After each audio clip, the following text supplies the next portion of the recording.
Southbridge and Mill, and in front of us is the Sheridan City Hall, which I believe was a train station at one point.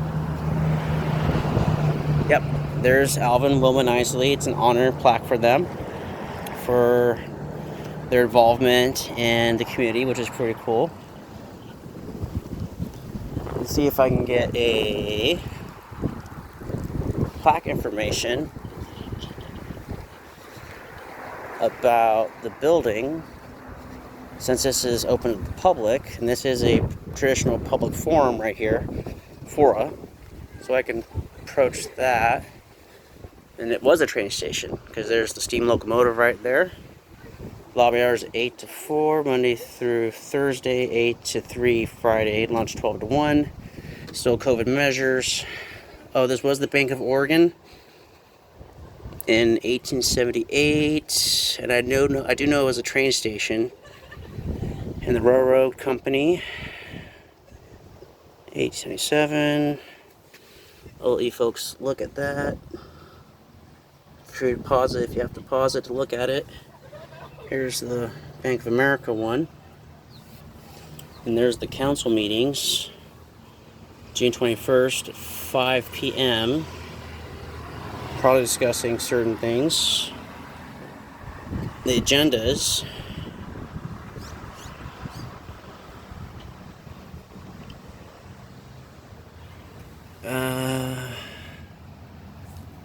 And then the drinking water quality report, 1, and I believe this is 2. Sheridan City Hall, and I do know that this is also the Yamhill County Sheriff's West Valley Station. So here is the substation, where if you have a problem and you need to go to law enforcement, typically it's not going to be this building, this door. It's going to be right where these hedges are. There's a back door, which is right here. This door right here, that's the substation. So if you need to get a hold of someone and they're right here, a deputy for the Sheriff's Department of Yamhill County, they're accessible.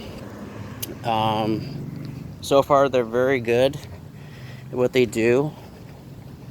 But like most other places, like other law enforcement agencies, they're outstretched. Funding is always a big issue. Oh yeah, this is the county clerk official drop-off site. This is new. It wasn't.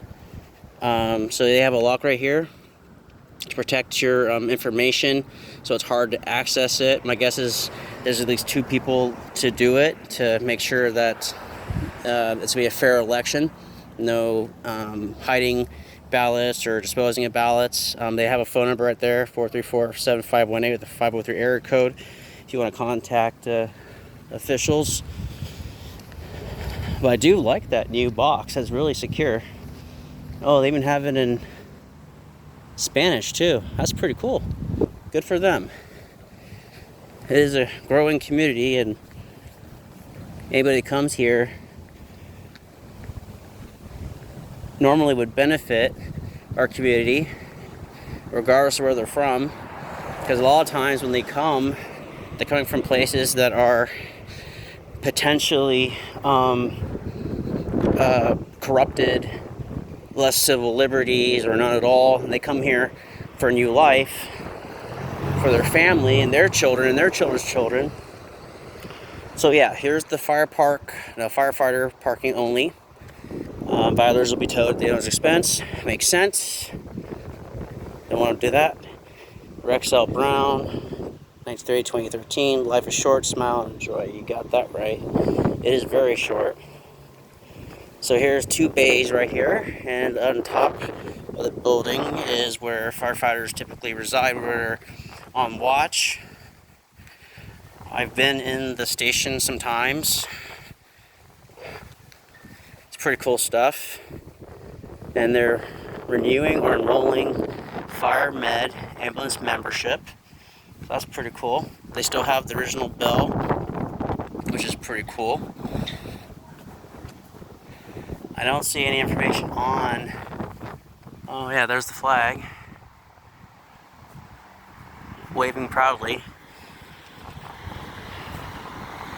And then you have, looks like a chief's vehicle in there, probably a Chevy, an EMT paramedic truck, Rescue 9. Looks like another fire truck. Then you have a cab over, Spirit of the Spartan. That's interesting. It's a cab over, and then a water tender, which is yellow. The cab over is red and white.